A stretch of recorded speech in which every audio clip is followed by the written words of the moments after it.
Alright guys, welcome back to the channel. So I'm sure you're looking at the title, seeing part 3, and wondering what happened to part 2. So part 2 is filmed. Basically it was going over the experience at the dealership and the overall condition of the bike, and especially the issues that I found out when I got home after riding it, when it was on the lift and in the garage. I did inspect it at the dealership, but we found some more issues when we got it back to the house. At the moment, the dealership is working on a resolution with me, so I think it's only fair that now that the bike is purchased, they're aware of the issues, they are bringing the bike back, so we will be posting part 2 just in the future, so we might label it something else, but basically we're going to post what the condition was when I got it home after the sale, and then about the resolution that they did and the condition that I got it back after the dealership took the time and fixed up the issues and reconditioned the bike. So for now we have episode 3, and hopefully maybe a couple more episodes until everything else is resolved, because they are going to be picking it up in a couple days. So I hope you guys enjoy part 3, and yeah, that's pretty much it. So stay tuned.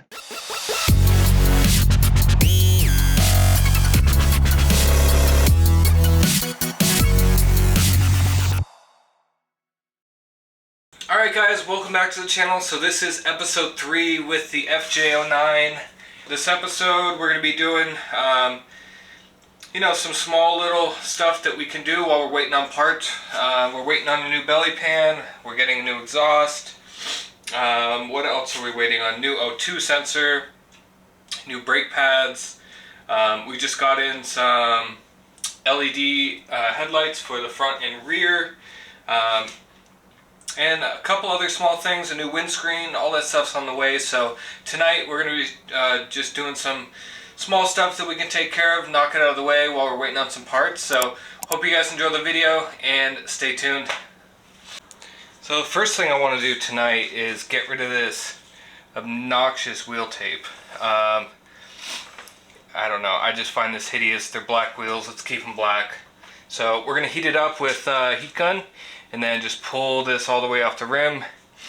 And yeah, probably have to use some isopropyl alcohol to get the remaining adhesive underneath it, but we'll heat it up, soften up the tape, and then we're going to rip it off.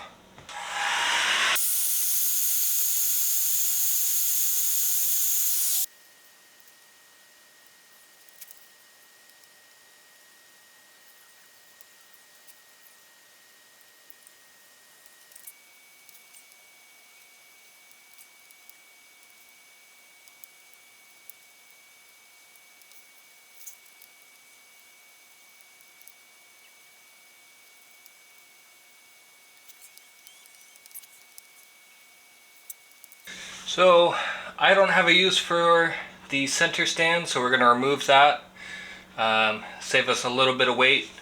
There were 2 springs right here that we pulled off. They're not easy to take off, so definitely use a spring puller. There's one big one that goes on the outside, then there's a small one that goes on the inside, then there's these 2 big bolts right here that we're going to have to remove from each side, and then this should just drop out.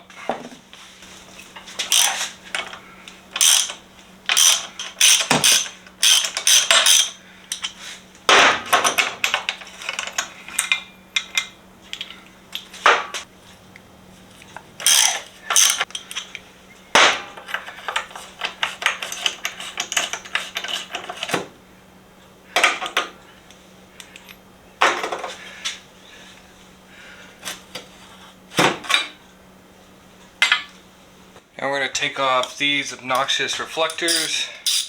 So it's a 12mm socket. Only have to do the top one.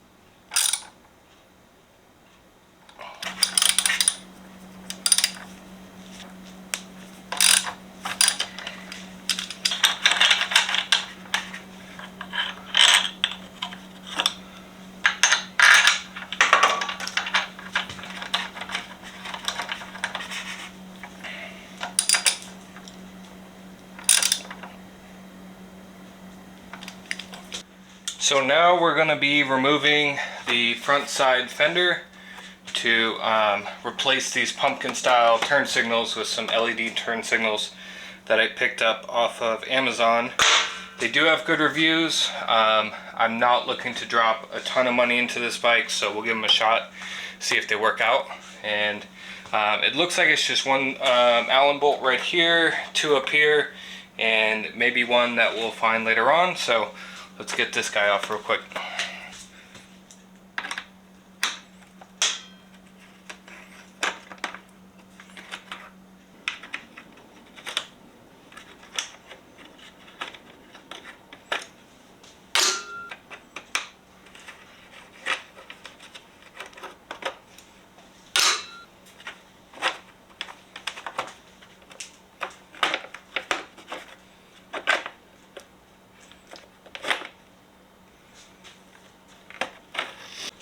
So from here, this is the stock signal connector. I think you just pry up on this, or pry up on the other end.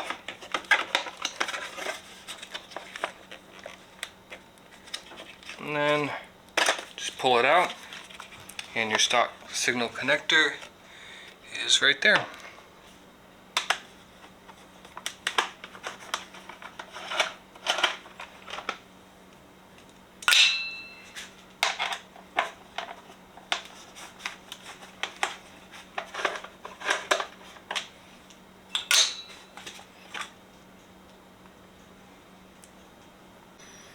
Also, when removing this, there's going to be these 4 silver, I guess kind of pieces that hold the tab in place besides the 2 Allens.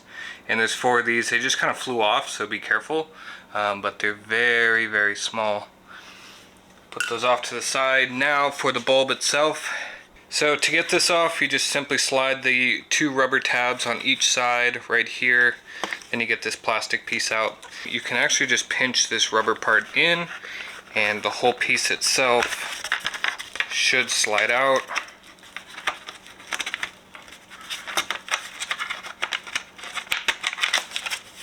Just like that, and that's removed. Alright guys, so we got the front and right and left turn signals off of the bike. Showed you how to remove those from the fenders. So we're taking a 8mm socket, and we're going to pry out this plastic piece on this side. So basically what we're doing is we're doing a heat solder onto the new connectors for our sequential LED turn signals. So we're just going to move this plastic piece completely out. We no longer need that. So right here, this nut is going to fall out. So from here, basically what we're doing is we're just cutting as much of the cable as we can to solder in these new plugs while retaining this stock connector. So we're going to take our wire cutters right here and just snip it right at the end from these bulbs. And then we're going to pull it through. This part we no longer need. So now we have the stock harness connector, and then we have the 3 exposed electrical connectors. So we're going to take a X-Acto knife, pretty much give yourself about 1 inch of room. So we're going to be taking this and peeling it back to expose the wires, because we are going to have to splice into these. So after you get these wires exposed, it's easy to just cut along the opening that you made.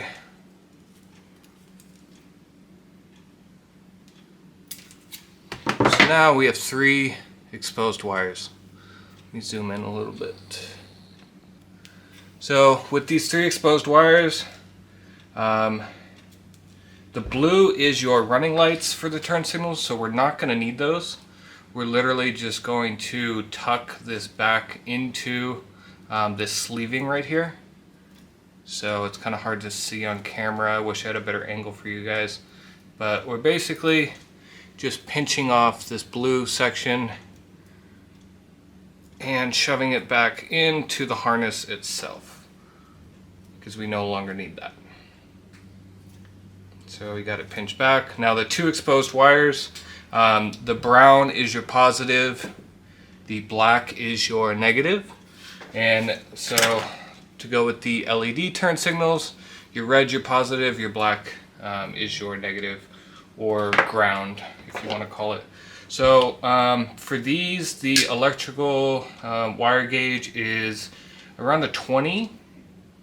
So I always pull off, I don't know, maybe 1/3 of an inch from each of them.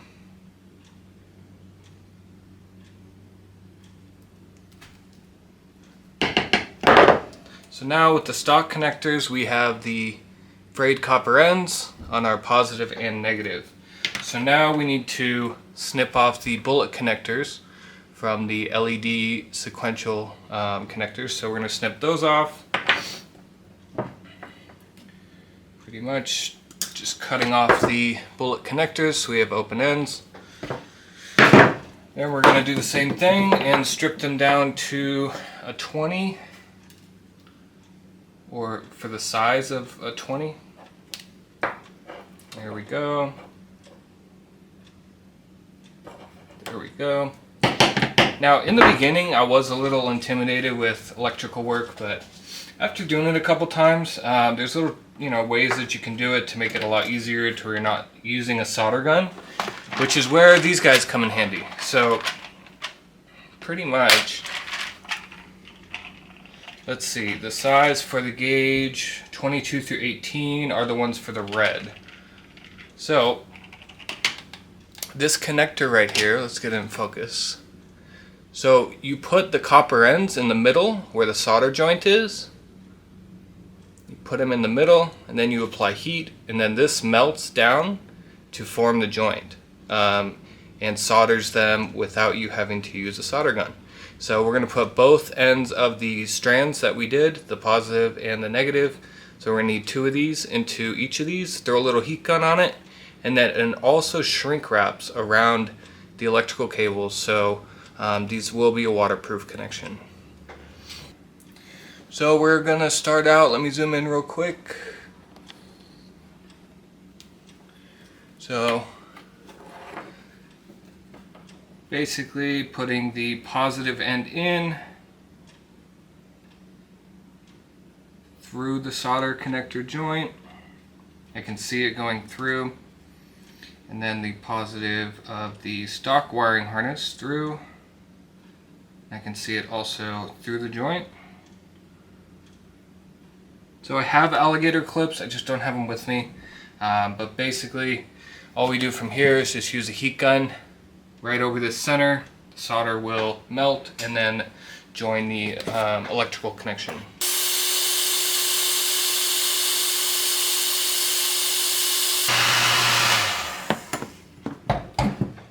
So as you can see there, both ends are soldered in, and that's all you have to do. Super easy. So I'm going to let this dry for a second and then we'll work on the second one. So now we'll grab our second joint. Make sure that one side is passing through the other, around the solder connector in the middle.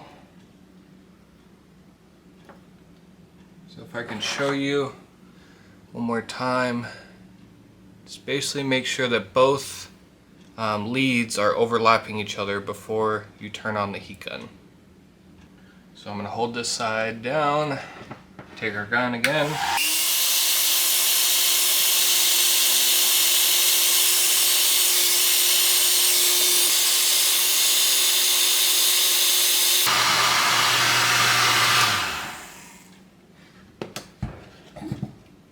Now we have both sides soldered in, red to brown, black to black.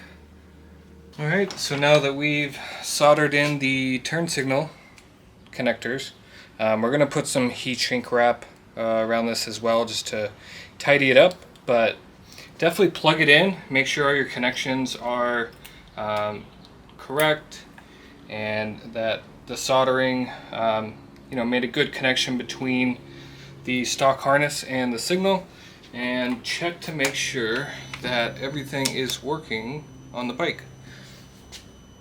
So when you plug it in, check your turn signal. These are sequential, so it looks like everything worked.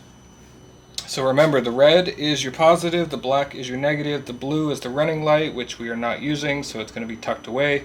So we're going to take this back to the workbench, and we are going to heat shrink this and cover it up, or maybe just use electrical tape. But let's get back to the bench.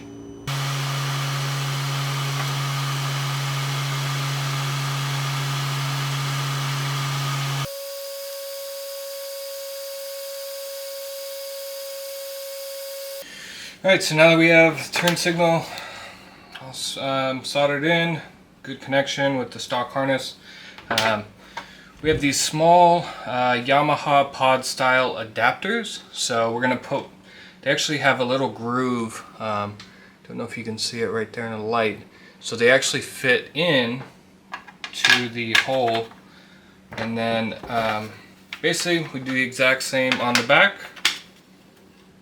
And then we're going to put a little bit of Loctite on the threads because the nut does stick out just a little bit. So just the tiniest bit of Loctite. Now just feed your wire through.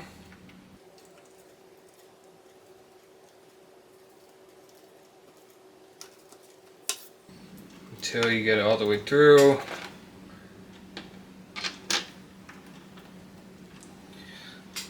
Now take your nut and put it on the bottom. Also gonna have to feed the cables through the nut. A little hard to do holding everything together.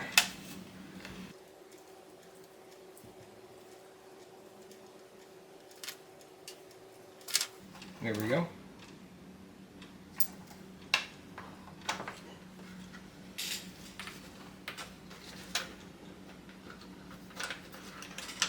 Now just realigning everything, you can see that the threads stick out just a little bit in order to get a bite on the turn signal. So then you want to adjust it straight. So turn signal, I believe, on the bike is like this. And you would want your turn signal to be level. You can adjust this afterwards, even if you tighten it. There is a little bit of adjustability. 14mm wrench. So we're just going to hold the base of the turn signal, just get it a little bit tight.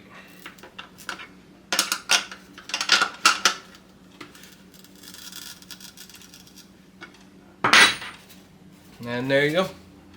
Now you have a fender with an LED signal that looks clean, flush, straight from the factory, or at least I would say so. Now to put back on the fender section, we want to feed this cable through the inner fender liner and basically clamshell them together. So this tab, this tab, this tab, and this little tab use these small metal clips. So all you have to do, slide them back over. So I found a 6 socket, which actually seems to be the perfect size to really get these little silver tabs pushed in evenly, which is nice. This one is a little bent from taking it off because this one was a little stubborn. So that one's now flattened down. Take another one, put it on this one right here, take our socket, push it on. Yeah, that's the easiest way to do it. Get a 6 size socket. And then one more right here.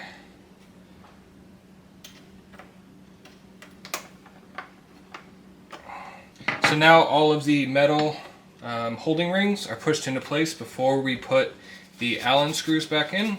And keep in mind, we're only doing the right side right now, or sorry, the left side of the bike. We're going to leave the right side open just because we are flushing the previous antifreeze and putting some new antifreeze in there because we do not know when it was last changed. So the right fender basically gives you access to the coolant reservoir. So we're not going to install that one yet, but we're going to install this one and show you what the turn signal looks like on the bike. So Allen here, Allen bolt there. I think these are both, what is it, 4s? So no need to crank them down, just get them snug. And now let's move over to the bike.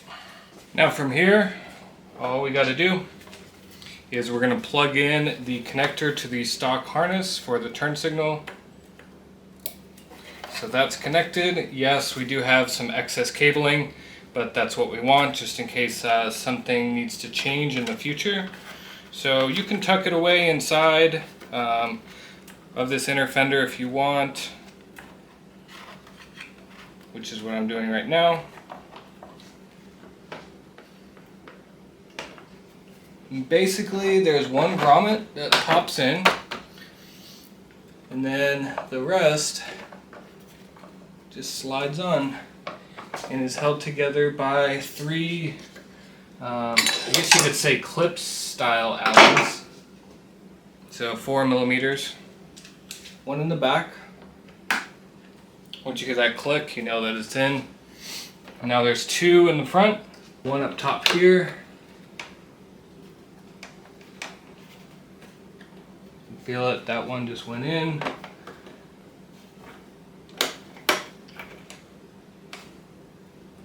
And you'll, like I said, you'll feel it lock into place.